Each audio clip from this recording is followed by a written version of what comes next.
اس نے ہمیں حکم دیے ہیں، ہدایات دی ہیں کہ ہم اس بلاوے کے مطابق چلیں جو خدمت میں ہمیں ملا ہے۔ اور اگر آپ ایک مثال دیکھیں خدا کے کلام میں کہ مقدس داؤد نبی جو تھوڑا سا خدا نے جب اسے چنا تو ہم دیکھتے ہیں کہ ایک جگہ پر وہ اپنا گھر تعمیر کرتا ہے، بڑا خوبصورت محل بناتا ہے، اور عہد کے صندوق کے لیے خیمہ بھی بنا دیتا ہے، اور تقریباً 30,000 لوگ جو ہیں وہ اس میں شامل ہوتے ہیں جب وہ جلوس کی صورت میں آتے ہیں۔ تو وہ ایک بیل گاڑی بھی بناتا ہے تاکہ عہد کے صندوق کو اس کے اوپر لے کے آیا جائے۔ اور کلام میں لکھا ہے کہ جب وہ عہد کے صندوق کو لا رہے تھے تو وہ بیل نے ٹھوکر کھائی اور وہ عہد کا صندوق گرنے لگا، تو ایک شخص نے اس کو بچانے کے لیے ہاتھ رکھا، پر خدا نے اس کو وہیں پہ مار دیا، اور جب وہ مر گیا تو داؤد پریشان ہو گیا، ڈر گیا، خوف زدہ ہو گیا کہ یہ کیا ہے۔ تو خدا کے نقش قدم پر چلنا، اس کی پیروی کرنا بڑا ضروری ہے، لیکن یہاں پہ ہم دیکھتے ہیں کہ شاید جو داؤد ہے وہ اس بات کو تھوڑے لمحے کے لیے وہ بھول گیا کہ خدا کا حکم کیا ہے، اور خدا کا حکم یہ تھا، اور ہم دیکھتے ہیں کہ وہ اتنا ڈر گیا کہ اس نے عہد کے صندوق کو اپنا جو خاص بندہ تھا عبید کے گھر اس کو ٹرانسفر کر دیا۔ اتنا اس کے اندر ڈر آ گیا، اتنا ڈر اس کے اندر آ گیا کہ اس نے وہ عہد کا صندوق عبید کے گھر بھیج دیا، اور عبید کو کچھ عرصے بعد پتہ چلا کہ خدا نے تو عبید کو بہت زیادہ بلیسنگز دی ہیں، بہت برکات دی ہیں۔ واہ! تو داؤد کو پتہ چل گیا کہ ابھی خدا مجھ سے ناراض نہیں ہے، کیونکہ وہ اس کے نقش قدم پر جو خدا نے اسے حکم دیا، خدا نے جو اسے ہدایت دی، شاید وہ اس کے مطابق وہ پھر گیا۔ اصل میں اس کے پیچھے پس منظر یہ تھا کیونکہ خدا نے حکم دیا تھا شریعت کے اندر کہ عہد کا صندوق صرف لاوی اٹھا سکتے تھے، کسی عام بندے کو اٹھانے کی اجازت نہیں تھی۔ اور داؤد کو جب یہ بات سمجھ آ گئی تو اس نے لاویوں کو بلایا اور اسے کہا کہ جاؤ غسل کرو، پاک صاف ہو جاؤ، قربانی کی، اور پھر وہ لاویوں کے ساتھ وہ عہد کا صندوق اپنے گھر لے کر آ گیا۔ تو بلاوے میں خدا کی پیروی کرنا بڑا ضروری ہے۔ جو ہدایات جو خدا نے آپ کو خدمت دی ہے، جو خدا نے آپ کو اس مقصد کے لیے بلایا ہے، خدا کے حکموں کے مطابق، اس کے نقش قدم کے مطابق چلنا بڑا ضروری ہے۔ تو یہ بڑا ہی امپورٹنٹ چیز۔ اور ایک اور آیت بھی ہے کہ خدا نے یہ وعدہ کیا ہے کہ جیسے میں موسیٰ کے ساتھ تھا، میں تیرے یشوع سے وعدہ کیا کہ میں تیرے بھی ساتھ رہوں گا، پر میرے کلام سے نہ تو نے دائیں مڑنا ہے اور نہ بائیں مڑنا ہے، اس لیے کہ میں نے تجھے بلایا ہے، اس لیے کہ میں نے تجھے بلایا ہے۔ تو جب خدا نے اسے چنا ہے، اسے بلایا ہے، تو اسے کہا کہ میں موسیٰ کے ساتھ تیرے ساتھ رہوں گا، پر اس کے لیے شرط یہ ہے کہ تو نے میرے کلام سے نہ دائیں مڑنا ہے اور نہ بائیں مڑنا ہے۔ پریز گاڈ۔ ناظرین دیکھیں، خدا کے خادم نے ہمیں یہ بتایا کہ ایک خادم کی زندگی میں بلاوے کا ہونا بہت ضروری ہے۔ اور یہاں پہ ایک اور بات بھی ہم دیکھتے ہیں، بلاوے اور بغیر بلاوے والے بہت سے خادم ہیں۔ اب یہ پتہ آپ عرصہ 21 سال سے خدا کی خدمت کر رہے ہیں ملک پاکستان کے طول و عرض میں، خدا آپ کو لے کے جا رہا ہے، تو آپ اس بات کو جانتے ہیں کہ بہت سے خادم بلاوے والے ہیں اور بغیر، تو کیا پہچان ہے بلاوے والے اور بغیر بلاوے والے خادم کی؟ کیا پہچان ہے؟ ہم جتنے بھی خادمین ہیں، ہمیں مسیح بلاوے کی پہچان کرنا بڑا ضروری ہے۔ آمین۔ اور ضرورت ہے اس بات کی، اگر فرض کرے مجھے کوئی شخص کوئی دعوت دیتا ہے، کسی شادی کی دعوت دیتا ہے، یا مجھے کوئی فون کرتا ہے، تو میں اس کی پہچان رکھتا ہوں کہ کس شخص نے مجھے بلایا ہے، کس شخص نے مجھے انویٹیشن دی ہے یا مجھے کال کی ہے، تو میں اس کے مطابق اس دعوت میں جانے کی پھر کوشش کروں گا، یا جاؤں گا، یا ٹائم نکالوں گا۔ یا تو یہ کہہ سکتے ہیں کہ جو کچھ اس جو دعوت نامے میں جہاں جہاں رسول ہیں، جو وہ کہتے ہیں، ان کو ماننا میرا فرض ہے۔ فرض ہے، کیونکہ میں اس کی پہچان کر رہا ہوں کہ مجھے بلانے والا کون ہے، بلانے والا۔ اور یہاں پہ بڑا ضروری ہے کہ ہم خدا کی اپنی اس پہچان خدمت میں اپنی پہچان رکھیں کہ میری پہچان کیا ہے بلاوے کے لیے۔ تو خدا کلام میں اس کے لیے بڑا خوبصورت حوالہ بھی ہے کہ عبرانیوں کے خط میں 11ویں باب میں، تو وہاں پہ لکھا ہے میں نے تجھے بلایا، اور آگے لکھا ہے ایمان کے سبب سے ابراہیم جب بلایا گیا تو حکم مان کر اس جگہ چلا گیا جسے میراث میں لینے والا تھا، اور اگرچہ جانتا نہ تھا کہ میں جاتا ہوں تو بھی روانہ ہو گیا۔ آمین آمین۔ خدا نے ابراہیم کو بلایا کہ اس جگہ کو چھوڑ کے آ جا، اور وہ جانتا نہ تھا کہ میں نے کہا تھا، لیکن خدا کی بلاہٹ، اس کی پہچان کہ مجھے خدا نے بلایا ہے، خدا نے مجھے آواز دی ہے، تو کیوں نہ میں اس پہچان کے ساتھ وہ چلا گیا۔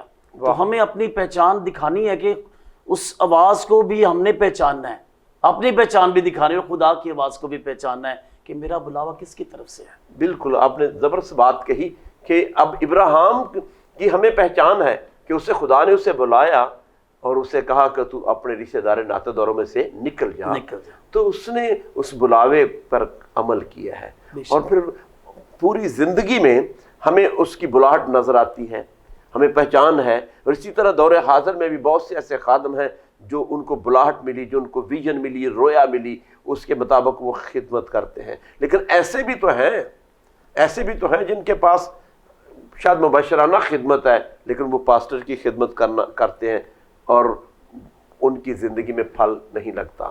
تو ہم اس سے یہ نتیجہ نکال سکتے ہیں کہ جو بلاوے والے ہیں ان کی خدمت کو پھل لگتا ہے، اور جو بغیر بلاوے والے ہیں وہ بس گزارا ہی کرتے ہیں۔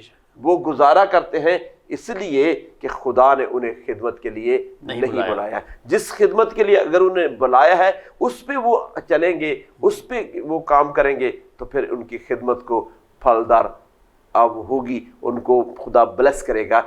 بڑی زبردست ناظرین بات دیکھیں جو خدا کے خادم نے بلاوے والے اور بغیر بلاوے والے خادم کی پہچان کے بارے میں ہمیں بتایا، اور اتنی زبردست یہ خدا کے کلام سے باتیں ہو رہی ہیں۔ لیکن یہاں پہ ایک چھوٹا سا وقفہ لیتے ہیں اور ملتے ہیں بریک کے بعد۔ دیکھتے رہیے گریس نیٹ ورک ٹیلی ویژن۔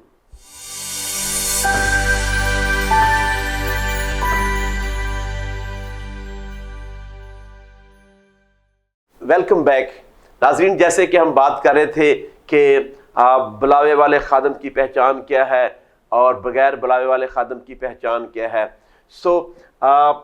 ہم ابھی خدا کے خادم سے اس بارے میں پوچھیں گے کہ بائبل مقدس میں کسی ایسے رسول، نبی، پیغمبر کے بارے میں بتائیں کہ جس نے اپنے بلاوے پہ ساری زندگی فوکس کیا۔ جی بہت اچھا سوال ہے، اور بے شک بائبل میں بہت سارے ایسے حوالہ جات، ایسے نبی، ایسے رسول موجود ہیں جنہوں نے خدا کی بلاہٹ کو اپنی زندگیوں میں بہت زیادہ اہمیت دی ہے۔ اور میں آپ کو بتانا چاہوں گا کچھ شاگردوں کے بارے میں کہ وہ مچھلیاں پکڑتے تھے، ماہی گیر تھے، لیکن خدا نے انہیں اپنی خدمت کے لیے بلایا، آمین، اور کہا کہ میرے پیچھے آؤ، میں تم کو آدم گیر بناؤں گا۔ اور ہم دیکھتے ہیں کہ ان کی زندگی میں جب تک وہ خداوند یسوع مسیح کے ساتھ چلتے رہے، اور جب خداوند یسوع کو مصلوب ہو گئے وہ ڈر گئے، خوف کھا گئے، لیکن ایک وقت ایسا آیا کہ اسی بلاوے کو انہوں نے اپنی زندگی میں محسوس کیا، اور وہ جو ڈرے سہمے سے رسول خدا کی خدمت کو لے کر آگے بڑھے۔ آمین۔ ان کی وسیلہ سے کلیسیا قائم ہوئی، آمین، لوگوں نے برکت پائی، آمین، خوشحالی حاصل کی لوگوں نے، آمین، اور تا حیات وہ خدا کے اس بلاوے کے لائق چلتے رہے، یہاں تک کہ اپنی جان کا نذرانہ بھی اسی بلاوے کے مطابق انہوں نے دے دیا۔ آمین آمین۔ تو اس میں سے کوئی ایسا کریکٹر ہمیں بتائیں، کسی ایسے رسول کے بارے میں یا کسی نبی کے بارے میں جس اپنے بلاوے پہ کام کرتا کرتا وہ شہید ہو گیا ہے۔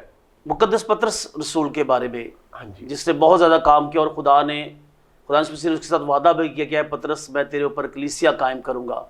اسے پیٹروس کہا گیا، چٹان، جس کا مطلب مضبوط چٹان۔ تو آگے ہم دیکھتے ہیں کہ اعمال کی کتاب میں جب کلیسیاں قائم ہوئی تو سب سے پہلے خدا نے پطرس نے خطبہ دیا، اور اس میں 3000 لوگ خدا کی جماعت میں شامل ہوئے۔ آمین۔ اور وہی آگے رسولوں کو لے کر وہ آگے بڑھتا گیا اور اپنی جو ہے جان تک اس کے لیے قربان کر دی۔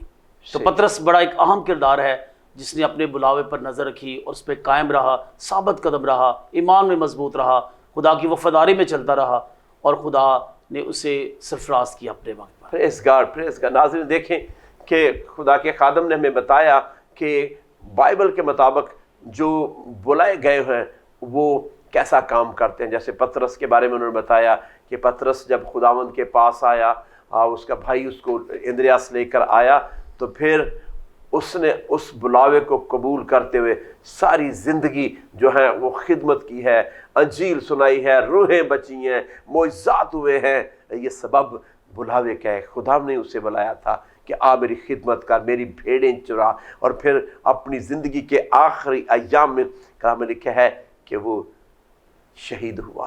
تو یہ ہے اپنے بلاوے پر زندگی کے آخری ایام تک اپنے بلاوے پر غور کرنا چاہیے اور اس پر عمل کرنا چاہیے۔ پاسٹر صاحب، خدا نے آپ کو خدمت دی اور عرصہ 21 سال سے آپ خدمت کر رہے ہیں ملک پاکستان میں، ایز اے پاسبان، تو آپ کا بلاوا کیا ہے؟ کیسے خدا نے آپ کو بلایا اپنے کام، اپنی خدمت کے لیے؟ میرا بلاوا تھوڑا بہت ہی ڈفرینٹ سا ہے۔ وہ اس طرح کہ میں نے شاید زندگی میں کبھی سوچا نہیں تھا کہ میں خدا کا خادم بن کی خدمت کروں گا۔ رائٹ۔ اور کیونکہ میرے والد صاحب چرچ کے ایلڈر تھے جی، اور وہ صبح 5 بجے چرچ کھولتے تھے اور وہ ہمیں اٹھایا بھی کرتے تھے کہ اٹھو، چرچ آنا ہے، عبادت کرنی ہے، خدا کی بندگی کرنی ہے۔ اور وہ پرانے ایلڈرز کی طرح ایک اسٹرکٹ قسم کے ایلڈر تھے۔ صحیح۔ تو مجھے بچپن سے ہی گھر سے یہ تعلیم ملی، چرچ جانا، کیونکہ میں چرچ میں طبلہ بھی بجاتا تھا، وہیں سے خدا نے مجھے ورشپ کی خدمت بھی دی۔ آمین۔ تو جو بڑے ہوتے گئے، انٹرسٹ نہیں تھا خادم بننے کا، لیکن میں کیونکہ ہم دعا میں بہت تھے یوتھ میں، پھر میں چلا گیا تو پریزیڈنٹ بھی رہا، سیکٹری بھی بنا رہا، اسٹیج کا تھوڑا کانفیڈنس مل گیا۔ آمین۔ تو ایک وقت ایسا آیا کہ جب میں گریجویٹ ہوا اور میں نے ایک جاب بھی کی ٹیچنگ کی، کمپیوٹر ٹیچنگ میں کرتا تھا، لیکن خدا نے میرے دل کے اندر یہ بات ڈالی کہ اب تجھے میری خدمت کرنی ہے۔ یس۔ اور میرے چرچ کو بھی میری ضرورت تھی۔ بشپ صاحب نے مجھے کہا تو میں نے کہا بشپ صاحب مجھے 1 سال دے دیں، میں اس کے اوپر سوچوں گا، دعا کروں گا، اگر خدا کی طرف سے میرے لیے یہ بلاوا خدمت ہوا، چنی گئی ہے، بلاوا ہے، تو میں بالکل اس بات سے پیچھے نہیں ہٹوں گا۔ اور مجھے اچھی طرح یاد ہے کہ 1999 میں مجھے میرے بشپ صاحب نے مجھے دعوت دی کہ آپ آئیں، خدا کی خادم بن کی خدمت کریں، کیونکہ آپ کا انٹرسٹ بھی ہے اور آپ یوتھ میں بھی رہے ہیں اور آپ کا ایکسپیرینس بھی بن رہا ہے، اسٹیج کا ایکسپیرینس بھی ہے۔ تو میں نے پھر اس بات کو قبول کیا اور میں نے 1 سال ان سے ٹائم لیا، دعا میں ٹھہرا، خدا کی مرضی کو معلوم کیا Praise کہ God۔ میرے لیے یہ بلاوا ہے یا نہیں؟ ہے یا نہیں ہے۔ تو اس میں میرے والد صاحب نے بہت ایک پازیٹیو رسپانس دیا، کیونکہ میرے لیے آنر ہے کہ میرا بیٹا خدا کی بلاہٹ میں شامل ہو اور وہ خدا کا خاندہ بنے۔ Praise God۔ تو پھر 2000 میں سیمنری چلا گیا، 2003 تک میں نے گوجرانوالہ میں سیمنری کی، Well، اور پھر 2003 سے ابھی تک میں خدا کی خدمت میں آگے بڑھ رہا ہوں۔ پریز گاڈ، پریز گاڈ۔ دیکھیں ناظرین، خدا کے خادم نے اپنے بلاوے کے بارے میں بتایا، گو کہ ان کو پہلے آفر ہوئی لیکن انہوں نے یکدم قبول نہیں کیا۔ انہوں نے خدا کی مرضی کو دیکھا کہ خدا کی مرضی ہے، کیا یہ میرا بلاوا ہے، کیا خدا چاہتا ہے کہ میں خدا کی خدمت کروں؟ کیونکہ دور حاضر میں ایسے خادم بھی ہیں جن کے پاس کوئی بلاوا نہیں ہے لیکن شوق ہے کہ میں پاسٹر کہلاؤں، میں مبشر کہلاؤں، میں بشپ بن جاؤں، لیکن شوق سے نہیں، بلاوے سے خدمت ملتی ہے۔ لیکن میں نے تمہیں بلایا ہے، اور یہ خداوند وہ چنتا ہے، وہ بلاتا ہے، تاکہ جب وہ بلائے تو پھر خدمت بھی سکسیسفل ہوتی ہے۔ اور ناظرین، یہ میں آپ کو بتانا چاہتا ہوں کہ اگر اس طرح خدمت کریں گے تو پھر آپ کی خدمت کو 4 چاند لگ جائیں گے۔ دور حاضر میں ہم پھر اس بات پہ آتے ہیں۔ بعض لوگ ناظرین سمجھتے ہیں کہ کچھ نیگیٹو سوال ہے، لیکن دور حاضر میں کتنے خادم ہیں جو اپنے بلاوے کے مطابق خدمت کر رہے ہیں؟ اب آپ نے تو وہ کہتے ہیں کہ پاکستان کے ایک کونے سے دوسرے کونے تک آ گئے، خیبر پختونخوا سے آپ جمرود میں خدمت کرتے ہیں، تو آپ کا تو کافی تجربہ ہے۔ جی ایسا ہے، بہت سے ایسے خادمین ہیں جن کی بلاہٹ نہیں ہے۔ جی تو خدا کلام میں خدمت کے مختلف توڑے ہیں، جی، مختلف کیٹیگریز ہیں جو خدا نے دیے ہیں۔ کوئی مبشر ہے، کوئی خدا کا خادم ہے، کوئی نبی ہے، کوئی مختلف طریقوں سے چرچز کے اندر خدمت کر رہے ہیں۔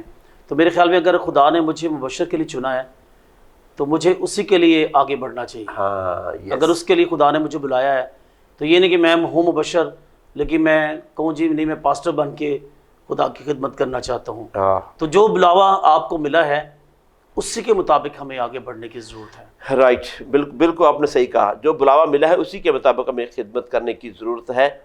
اور دور حاضر میں جو بہت سے نوجوان خادم ہیں خدمت میں آنا چاہتے ہیں، وہ سیمنری کر رہے ہیں، بائبل کالج میں ہیں، وہ یونیورسٹی بائبل یونیورسٹی میں وہ پڑھ رہے ہیں، اور ان کے اندر یہ خواہش ہے کہ وہ خدمت کریں.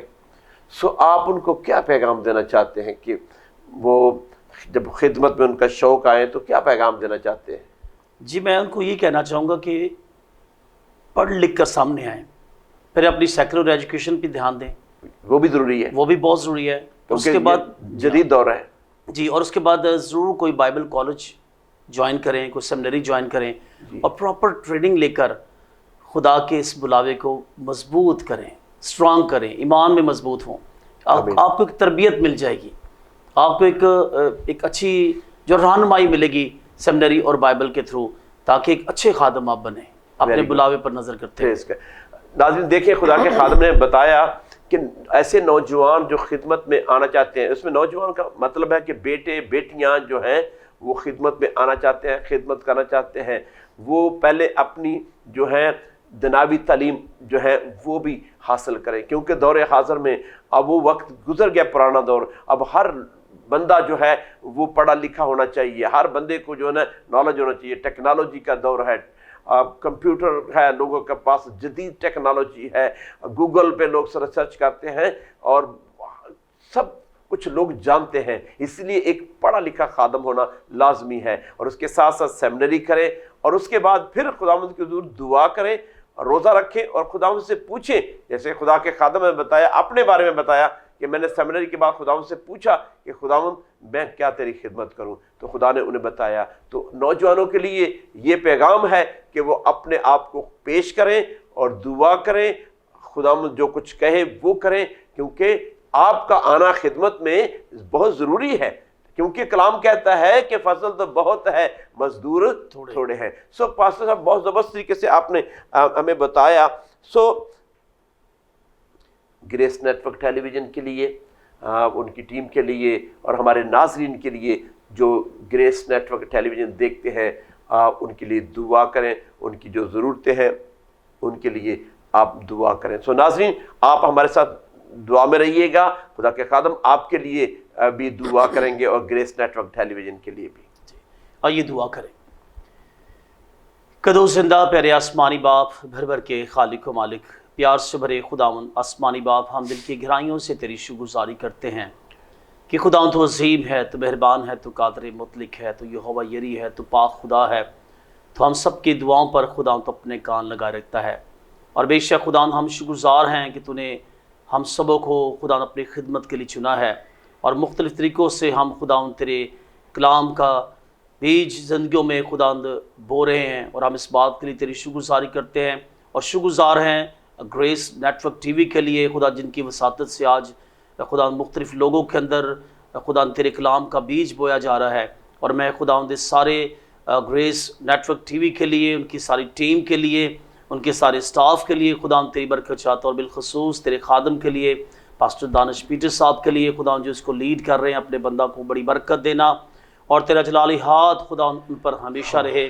اور خدا باپ میں ان تمام grace network TV کے دیکھنے والوں کے لیے بھی دعا کرتا ہوں خداوند، جو ان پروگرامز کو دیکھ کر خداوند تیری برکت کو حاصل کرتے ہیں، خداوند کثرت کے ساتھ انہیں اسی طریقے سے اپنی برکات سے لبریز کرنا. تیرے خادم کے لیے خداوند پاسٹر بی ایم جوہر صاحب کے لیے دعا کرتا ہوں، انہیں بھی بڑی برکت دے، اور تیرا جلالی ہاتھ ہم سبوں پر ہمیشہ رہے. مسیح یسوع کی خاطر مانگتے ہیں، آمین آمین آمین آمین. سو ناظرین میں ایمان رکھتا ہوں کہ آپ نے اس ایپیسوڈ سے بڑی برکت پائی ہوگی، اور ملتے ہیں نیکسٹ گیسٹ کے ساتھ. دیکھتے رہیے grace network television. God bless you.